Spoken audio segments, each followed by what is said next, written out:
Good morning everyone, মৌসুমী লাইফস্টাইলে আরও একটি ব্লগে তোমাদের স্বাগত। আর আজকে প্রতিদিনের মতো একটা রেগুলার ব্লগ নিয়ে এসেছি। অনেক দিন আসতে পারছি না, তোমরা বুঝতেই পারছিলে নিশ্চয়ই। খুব খারাপ পরিস্থিতি না হলে মৌসুমী এতটা কামাই করে না। অনেক দিন তোমাদের সাথে কোনো অ্যাটাচমেন্ট নেই, যেটা আমার সব থেকে পছন্দ। তোমাদের সাথে কানেক্টিং থাকা, সেটা আমি করতে পারিনি নিজের পরিস্থিতিগত কারণে। আর আমি চাইনি আমার অসুস্থতা তোমাদেরকে দেখাতে, তাই আমি ভিডিও দেওয়া বন্ধ করে দিয়েছিলাম। আমি চেয়েছিলাম যেই দিন আমি রেগুলার ব্লগ করতে পারবো সেদিন আবার তোমাদের সামনে হাজির হব। ঠিক সেইভাবেই আবার নিয়মিত ব্লগ নিয়ে এসেছি। তোমরা জানো লাস্ট ডায়ালিসিসে আমি প্রচণ্ড বেশি অসুস্থ হয়ে পড়েছিলাম, এবং সে একদিনে দুটো অ্যান্টিবায়োটিকের মধ্যে, এখানে আমার অনেক বন্ধুরা আছো যারা নিজেরা ডায়ালিসিস পেশেন্ট বা তাদের স্বামীরা ডায়ালিসিস পেশেন্ট, তো তারা জানবে চ্যানেল ইনফেকশন হয়ে গেলে ভ্যাঙ্কোমাইসিন দেয়, সেটা একটা। এছাড়া আর একটা কি অ্যান্টিবায়োটিক, আরও দুটো ইঞ্জেকশন, এই 4টে ইঞ্জেকশন আমায় পুশ করতে হয়েছিল, যার মধ্যে দুটো অ্যান্টিবায়োটিক, একটা ভ্যাঙ্কোমাইসিন আর একটা কি জানো, সেটা এনএস দিয়ে দিতে হয়েছিল। এনএস মানে ওই স্যালাইন ওয়াটার যেটা হয়, ছোটো ছোটো স্যালাইন ওয়াটারের বোতল, আর দুটো ডাইরেক্ট ইঞ্জেকশন পুশ করেছিল। তারপরে দুটো দিন বেশ দুর্বল ছিলাম, উইক ছিলাম, কিন্তু জ্বরটা চলে গেছে। কিন্তু প্রচণ্ড উইক ছিলাম, ওই অত ভারী পাওয়ারের ইঞ্জেকশন শরীরে সহ্য করাটা একটু কষ্টের। তো আজকে সকাল থেকে একটু উঠতে পারছি, আর আজকে সকালে না উঠলেও জ্বর এসেছে, ধুম জ্বর। আমার পেছনে খাটতে না ও অসুস্থ হয়ে গেছে। তো সকালে ব্রেকফাস্ট করিয়ে ওকে যথারীতি প্যারাসিটামল দিয়ে ওর জন্য ফল কাটলাম। এটা হচ্ছে ওর জন্য ফল কাটলাম।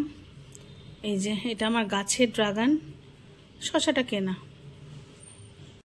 ওদিকে ন্যাশপাতি আছে, বললাম ন্যাশপাতি কেটে দিয়ে আমার জন্য ন্যাশপাতি কাটবো, কিন্তু ন্যাশপাতি শুকনো ফল খেতে চাইছে না।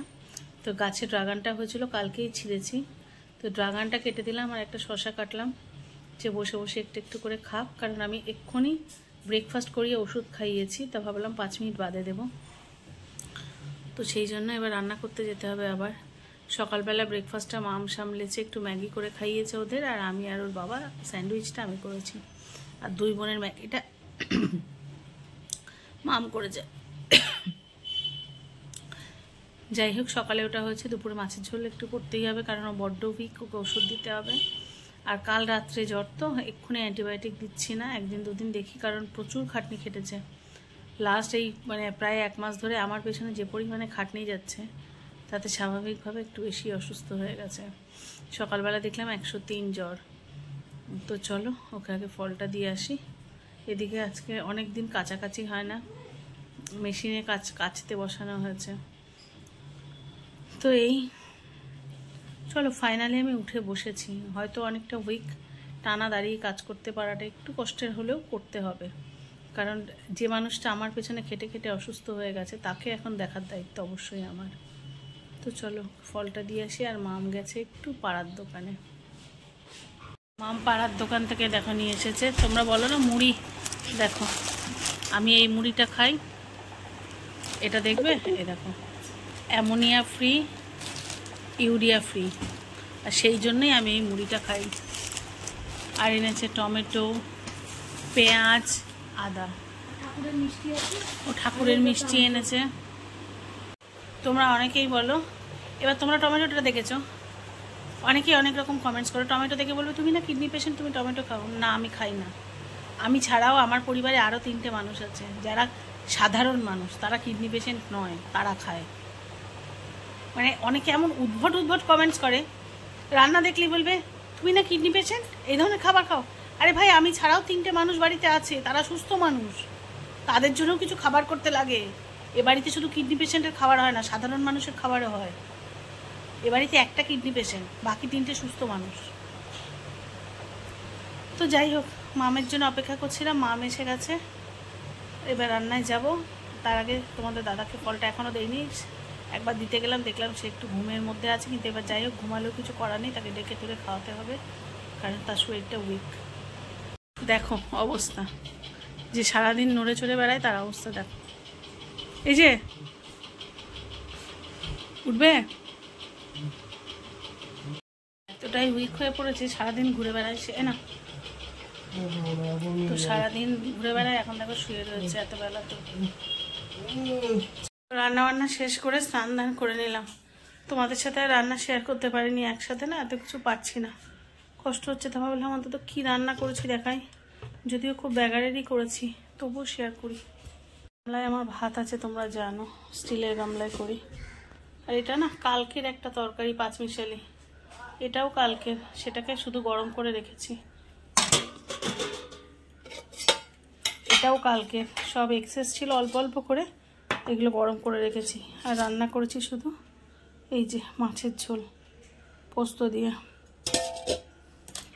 এই নিরামিষ তরকারিগুলো ছিল তো ওগুলো সব কালকের ছিল, আর আজকে শুধু মাছের ঝোল আর ভাত করলাম, আর কিচ্ছু না। আর তোমাদের দাদার মাছটা খাওয়া খুব দরকার, যেহেতু শরীরটা উইক হয়ে গেছে। দেখ মিঠি কীভাবে ছড়িয়েছে জিনিস, আঠা ফাটা এক গাদা আঠা। তো সেই জন্য মাছ বাজারে তো আর যেতে পারলো না, সবজি সেভাবে নেই।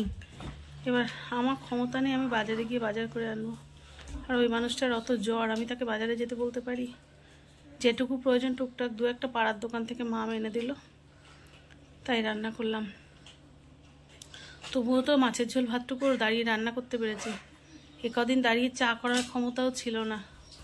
তো এই অ্যান্টিবায়োটিকটা চার্জ করার পরে দুর্বল আছি, কিন্তু অনেকটা স্টেবল হয়েছি। যাই হোক, আবার কালকে ডায়ালিসিস আছে, কালকে আবার একটা অ্যান্টিবায়োটিক পড়বে। আর ওই অত ভারী অ্যান্টিবায়োটিক মানে কালকে কতগুলো যে দেবে জানি না, তবে একটা তো ওই কী যেন ওটা, কী যেন ওইটার নাম ভ্যাঙ্কোমাইসিন, ওটা দেবে এটুকু শিওর। ওটাও খুব ভারী পাওয়ারের। কালকে আবার হয়তো একটু উইক লাগবে। ওটা 7 দিন দিয়েছে, মানে 7টা ডায়ালিসিসে 7টা, মানে সাধারণত ভ্যাঙ্কোমাইসিন 3টে কি 5টার ডোজ দেয়, কিন্তু আমার এতটাই ইনফেকশন হয়ে গেছে ডাক্তার আমার 7টার ডোজ লিখেছে। তো যাই হোক, একটু স্টেবল হলেই এবার আমাকে ফিস্টুলা করাতে হবে। আর এই দেখো বিচ্ছুরানি, এত বেলা হয়ে গেছে, বলছি মিঠি খেতে খেতে, আবার আরেকটু পরে। আর আজকে তো গুরু পূর্ণিমা, মিঠির স্কুল ছুটি ছিল, তাই তো। কার বার্থডে? কালকে বার্থডে ছিল। কালকে কার বার্থডে ছিল মা? কালকে কি ডে ছিল?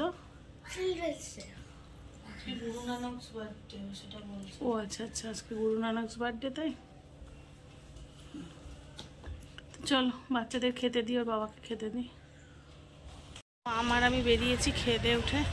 এখন তো বেলা ছোট হয়ে গেছে, এই যে মা বেলা ছোট হয়ে গেছে, 4টে বাজে, দেখে মনে হচ্ছে সন্ধ্যে সন্ধ্যে হয়েছে। কোথায় যাচ্ছি? 4টে বাজে, এখনো 3 মিনিট বাকি। কোথায় যাচ্ছি চলো তোমাদের সাথে শেয়ার করি। তো আমি আর মাম চলেছি তোমাদের দাদার জন্য ওষুধ আনতে। আমাদের পরিচিত একজন ডক্টর আছেন, তার কাছ থেকে ওষুধ নিয়ে এলাম, যদিও সেটা হোমিওপ্যাথি, কারণ তোমাদের দাদা বেরোতে চাইছে না। তো ভাবলাম চলো অন্তত ওষুধটা নিয়ে আসি, ওনাকে বলে ওষুধ নিয়ে এলাম, দেখা যাক কী হয়। আর এমনিতে তো নর্মাল প্যারাসিটামল খাচ্ছি, দেখি যদি 1-2 দিনে না কমে তখন অ্যালোপ্যাথি দেখাবো। তো আমি আর মিঠি বেরিয়ে পড়েছি এবার গানের ক্লাসে।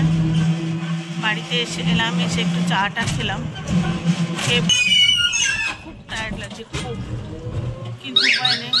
মা প্রায় যখন টিভি দেখছে না, বা টিভি দেখতে দেখতে ঘুমিয়ে পড়েছে, এখন চোখ চলে আসে। ব্যাপারটা হচ্ছে ভেবেছিলাম ওর বাবাকে দিয়ে পাঠাবো, কিন্তু ওর বাবার এত জ্বর, খুব জ্বর। এবার ওর বাবাকে দিয়ে কী করে পাঠাই বল, এত শরীর খারাপ, বাধ্য হয়ে নিজে চলে এলাম। যাই হোক, একটা ক্লাস কামাই করা মানে মাসে মাত্র 4টে ক্লাস, একটা ক্লাস কামাই মানে অনেকটা ক্ষতি। ওই ক্লাসে নতুন যা শেখায় সেগুলো আর হয় না সেভাবে, বাধ্য যেতে।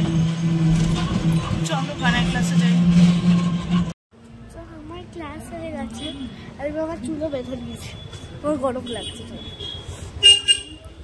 ক্লাস শেষ করে দাঁড়িয়ে যাচ্ছি, আর মায়ের জন্য অনেকটা পায়ে ব্যথা, তাই মা বলছিল রিক্সা নেবে, কিন্তু না আছে রিক্সা, না আছে অটো, তো যাবো না, চলে না, না আছে রিক্সা, কিছুই নেই ভালো। তাই তো কোনোদিনই থাকে না, একদিনই পেয়েছিলাম লাকিলি, কোনোদিনই থাকে না। হ্যাঁ, আগের দিন ওই যে 6:30 যেদিন ক্লাস হলো না, সেদিন পেয়েছিলাম, সেদিন রাত হয়নি না।